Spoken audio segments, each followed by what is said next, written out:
Hello everyone, welcome back to our channel Joyitashree. আজকের ভিডিওটা শুরু করছি মায়ের মন্দির থেকে। সকাল সকাল শ্রীর নামে পুজো দিতে চলে এসেছি আমাদের আনন্দময়ী মায়ের কাছে।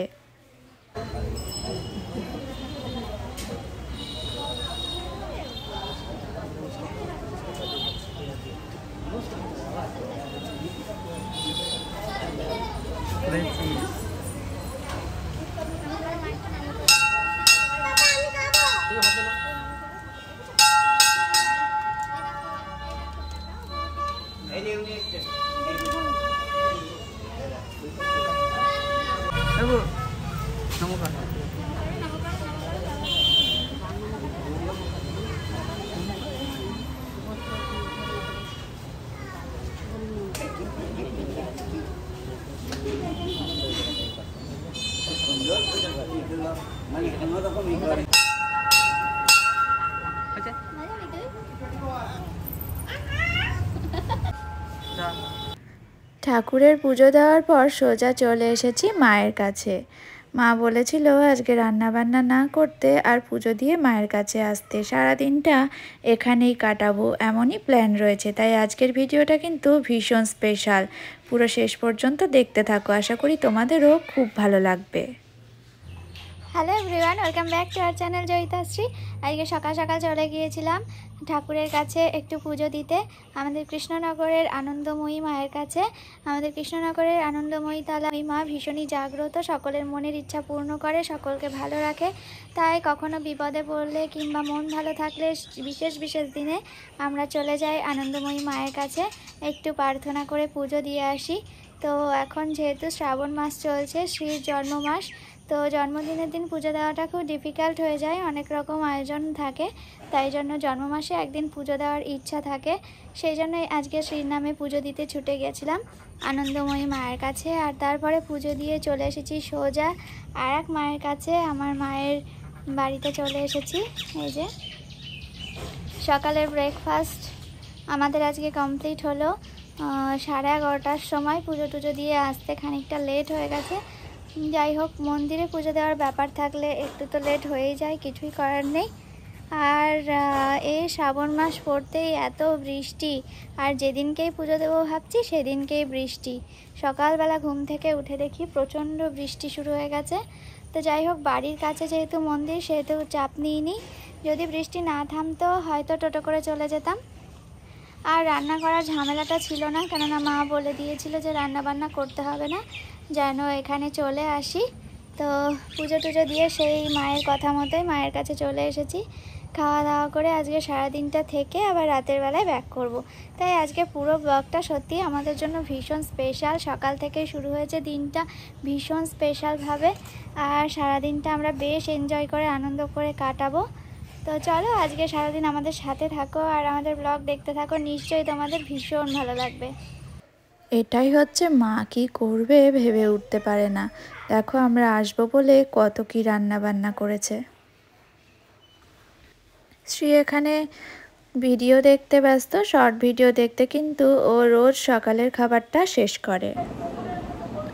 আর শ্রীকে খাওয়ানোর পর আমিও খেতে বসে গেছি। আজকের ওয়েদারটাও কিন্তু খুব একটা ঠিক নেই, এই মেঘ করছে, এই বৃষ্টি হচ্ছে, ওয়েদারের কোনো মাথা মুন্ডু আমিও বুঝতে পারছি না। মেয়ে বাড়ি আসছে মানে মায়ের তো আয়োজনের কিছু শেষ নেই। দেখো সকালবেলা এসেই দেখি লুচি, তারপর ছোলার ডাল, আলুর তরকারি, তার সাথে আবার রয়েছে সিমুইয়ের পায়েস, সমস্ত কিছু করে একেবারে রেডি। সাথে আবার শ্রীর জন্য ভাত করতেও বলেনি। তো এটাই সুবিধা, মায়ের কাছে থাকলে পরে কোনো কিছু বলতে হয় না, সব কিছুই রেডি করে দেয়।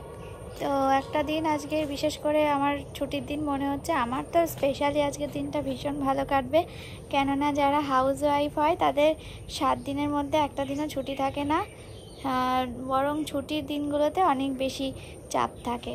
তো আজকের দিনটা আমার বেশ ছুটি ছুটি হিসাবেই কাটবে, ঘুরে বেরিয়ে আনন্দ করে কাটাবো।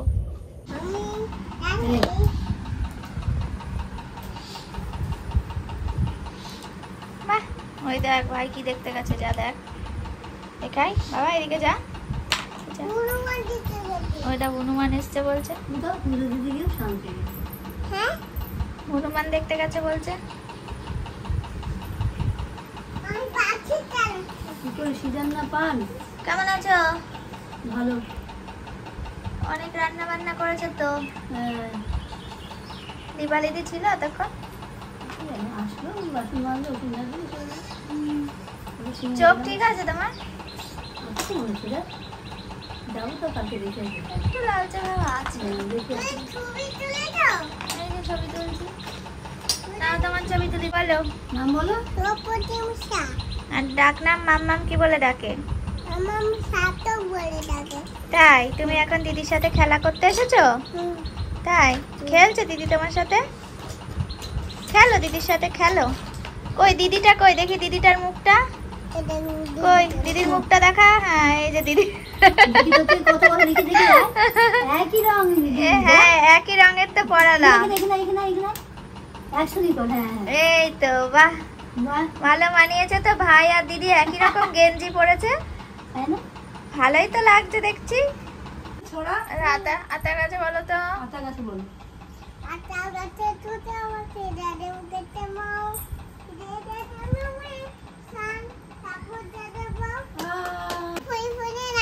তো নাচ করে দাও ফুলে ফুলে।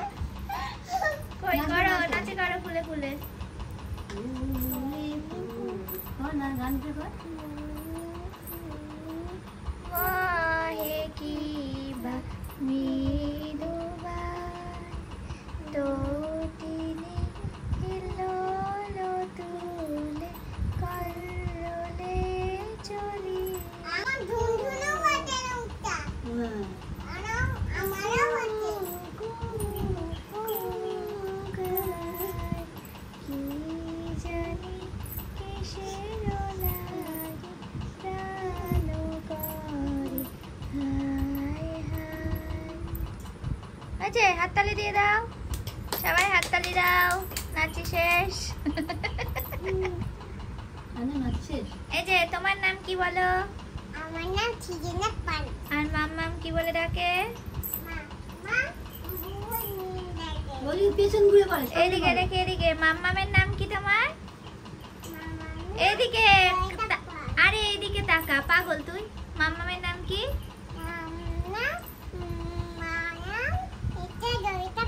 বাবার নাম কি?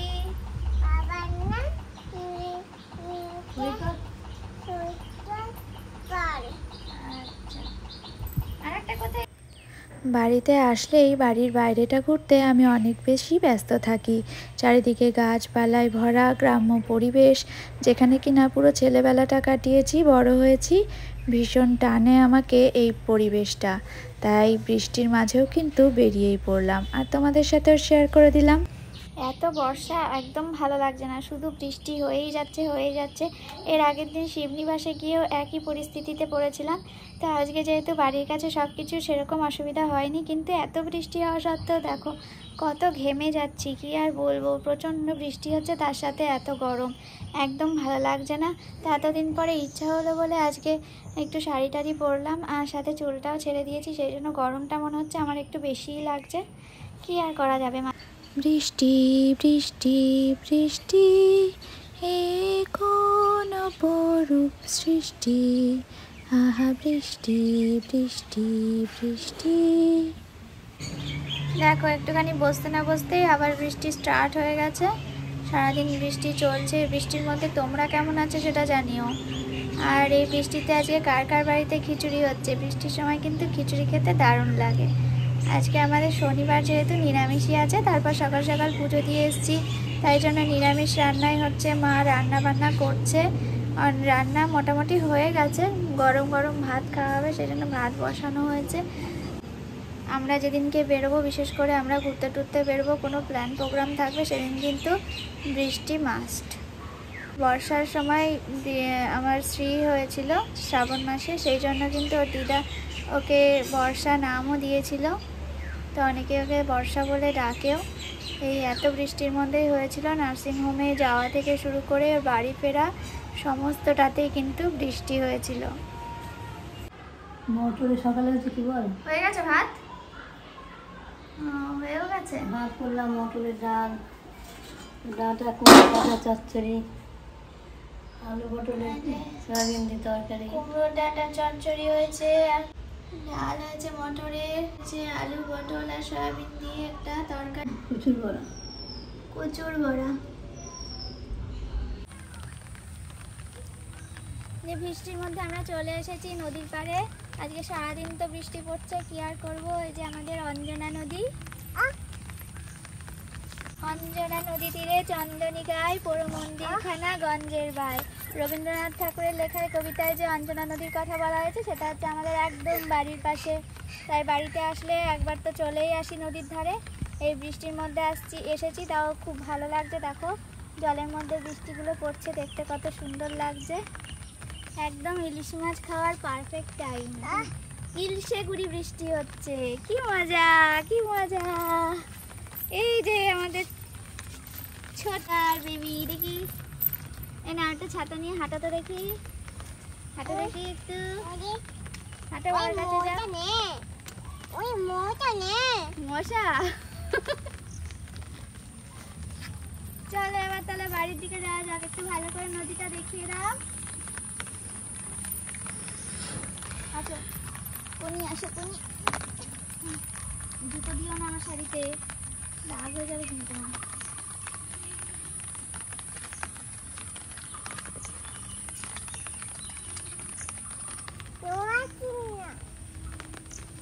চলো বাড়ি যাওয়া যাক।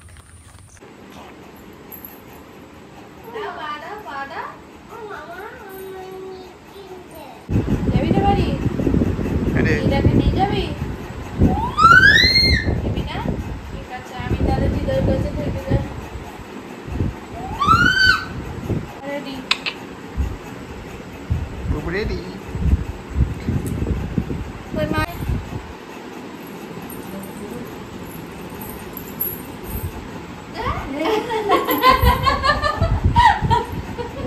খুব বুদ্ধি হয়েছে না, কি বুদ্ধি হবে। সারাদিন অনেক আনন্দ হলো, অনেক এনজয় করলাম। আজকে সারাদিনটা বেশ ছুটি কাটালাম, যদিও বৃষ্টিটা খুব ডিস্টার্ব করছে, কিছু করার নেই। তো এখন বাজে রাত 10টা, এখন আমরা বাড়ি ফিরছি। তো আজকের মতো ব্লগটা এখানেই শেষ করছি। ভালো লাগলে লাইক শেয়ার কমেন্ট অবশ্যই করে দিও। আর যারা এখনও সাবস্ক্রাইব করনি প্লিজ তাড়াতাড়ি সাবস্ক্রাইব করে দাও নতুন নতুন ভিডিও দেখার জন্য। নতুন ব্লগ নিয়ে আবার খুব তাড়াতাড়ি চলে আসবো, ততক্ষণের জন্য টাটা।